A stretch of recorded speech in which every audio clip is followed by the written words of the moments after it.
These are some fearful times. After 50 Shades of Grey and now 50 Shades Darker, we gotta fear something, because this is a time where they're probably going to announce that they're going to divide the last book into 2 movies. And I don't want that. And you don't want that, seriously.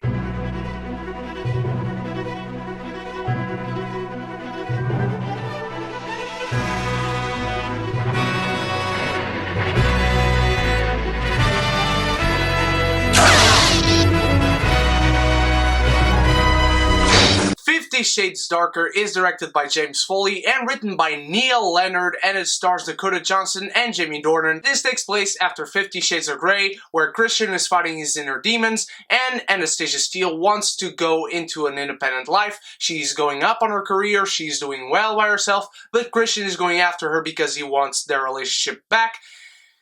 And she gives in. Let's start with the good, because I want to vent out a lot of frustrations. 2-hour-long frustrations that I had to endure as I watched this. The cinematography, just like in the first movie, whatever you say that was crap, the cinematography was way nicer than this movie deserved, than the first movie deserved. The cinematography makes this look beautiful. Every shot is brimming with lights and colors and shining and glitter. It's like a polished turd. It's still a turd, but it looks really beautiful. I will also say something that is better in here than in the first movie. There are moments where they say something and the dialogue actually makes you laugh. Not at the movie, but with the movie. You can cherry pick these things, but there are actually moments where you kind of laugh with stuff they say and how they react or how they respond to each other, and I was really surprised by that. But that was only in the beginning of the movie. And I knew this in the first movie, and I know it better now. Dakota Johnson and Jamie Dornan, they are way above this material. And in this movie, they have actual moments that display their acting abilities. They have actual moments where they display emotion, whatever their emotion may be. These are actors that are way beyond this material, and they display it in this movie. Only a handful of moments, but they still displayed it way better than they did in any scene of the first one. And now to the bad. Holy shit, this movie is boring!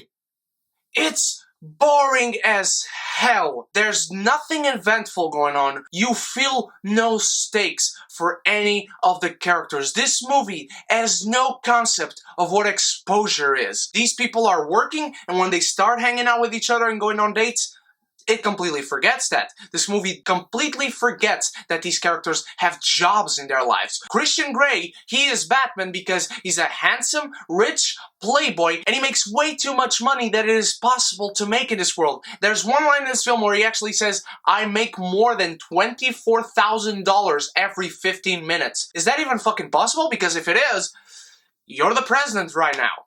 Let's talk about what this movie is trying to sell to you. This movie is trying to tell you that there is this ex-girlfriend of Christian Grey that is coming back because she wants him back, and because Dakota Johnson has something that she doesn't have. It is completely unfair to call it a secondary plot line. It comes in the beginning, you see the girl, they see the girl, they explain what the girl is there to do, she completely disappears for about a 45-minute long period of the movie, then she comes back, and then it's over. About her storyline. It's over, it's done, they don't care about it anymore, and neither should you. Kim Basinger is supposed to play the former mistress of Christian Grey, the one that got him into BDSM. She's in a total of 10 minutes in this film. I'm not going to spoil you what she has here to do, even though I should, because nobody should care about this piece of crap, but she's here in a total of 10 minutes, and there is no conclusion to her plotline in this film. There's no clear motivation to her. Every scene that she is in here makes no sense that she is in here. When their last scene of the movie comes on, you keep asking yourself, why is she there? And then you get some connectivity to other characters, and they make absolutely no friggin' sense. Let's talk about Eric Johnson, who plays the boss to Anastasia Steele.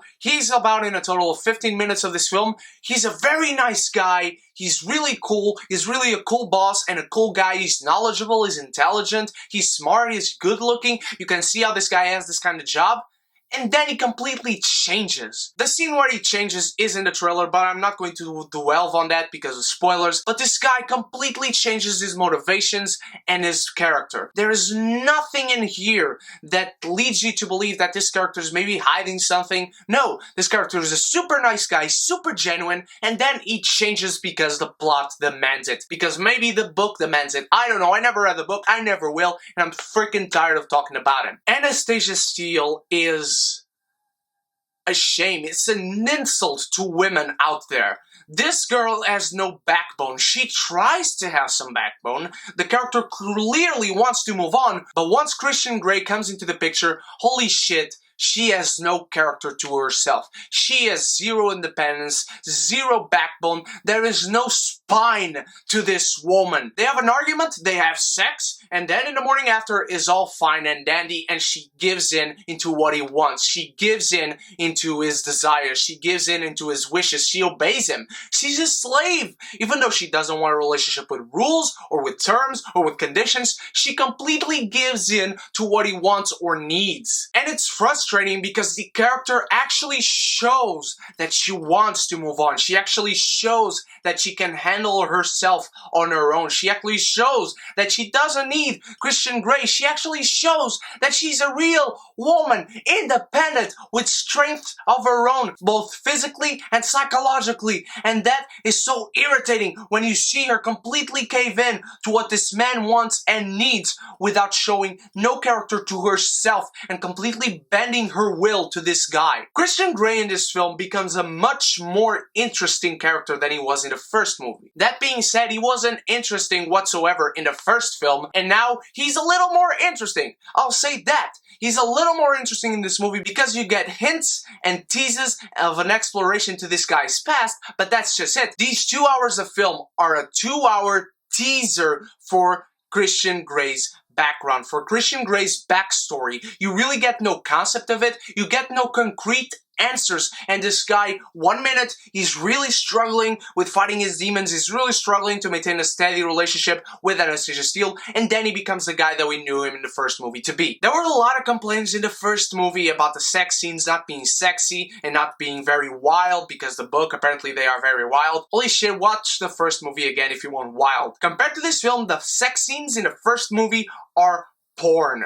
Complete porn. You know how sometimes you have sex scenes in a PG-13 movie and you have characters taking their clothes off, laying on top of each other, you have that first gasp of pleasure, and then it's the morning after? Well, in this movie, it's like that. It's completely like that over and over and over again. Apart from one scene nearing the end of the film, where it completely irritates you because of character motivations and whatnot, every single scene in here, every sex scene in the film is a complete PG-13 sex scene, apart from, hey, there's Dakota Johnson's boobs. And let's talk about the montages in this film. Not only in the sex scenes there are a lot of montages, there are a lot of montages of characters just walking alone or in depressed or them going to parties, and then you have another song coming in. Danny Elfman's score in the first film was very good. I was very satisfied. The two pros to that film were the soundtrack and the cinematography. The cinematography still works in this film. Danny Elfman's soundtrack is completely wasted. You can count on one hand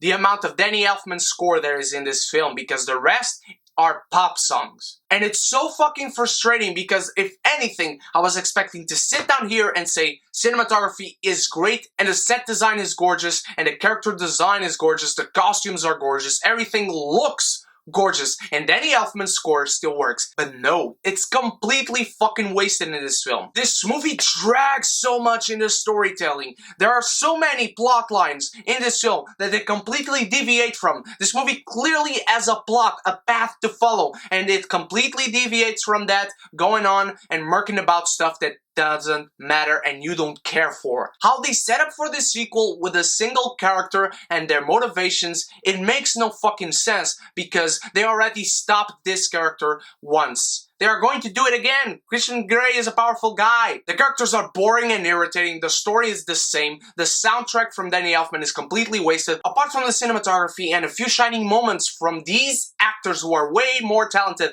than this script and this story, this movie is a complete waste of time. It's as bad or even worse than the first one. I don't know. I don't care. You shouldn't care. Don't pay to watch this crap because it's going to make a buttload of money at the box office. 50 Shades of Darker is such a fucking mess. It made me feel again like Clark Gable. And the only reason I don't give the cinematic excrement score is because I'm a huge fan of cinematography. I'm a director, I'm a cinematographer, I like how the movie looks. And if it's a turd but it looks good, well, at least it's a turd that looks good. What did you think of 50 Shades Darker, my beautiful geekies? Did you enjoy it? Did you not? Are you getting lucky after seeing this movie with your girlfriends or boyfriends? Let me know in the comments below. Don't forget to stalk me on Twitter because I have a Twitter now and be up to any news and updates I might share on those social media networks. And of course, like this video and share with your beautiful friends. Tell them to click subscribe and the bell to be notified whenever I upload a video. And when they do it, just like you, they will come into the beautiful geeky community where we can be geeky united.